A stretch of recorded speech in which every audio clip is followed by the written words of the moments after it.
National Weather Service in Norman has issued a severe thunderstorm warning for south central Jackson County in southwestern Oklahoma, western Tillman County in southwestern Oklahoma, western Wichita County in northern Texas, Foard County in northern Texas, Wilbarger County in northern Texas, southern Hardeman County in northern Texas, until 10:15 p.m. Central Daylight Time.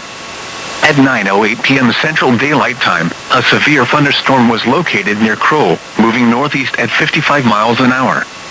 This is a destructive storm for Crowell, Margaret, and Rayland. Expected hazards include 80 miles an hour wind gusts and quarter-size hail. This is a radar-indicated threat. The following impacts are expected. Flying debris will be dangerous to those caught without shelter. Mobile homes will be heavily damaged. Expect considerable damage to roofs, windows, and vehicles. Extensive tree damage and power outages are likely. Locations impacted include Vernon, Frederick, Quanah, Crowell, Electra, Chillicothe, Davidson, Manitou, Hollister, Thalia, Harold, Margaret, Lockett, Fargo, Madison Mound, Odell, Oakland Union, Grayback, Haynesville, and Rayland. For your protection, move to an interior room on the lowest floor of a building.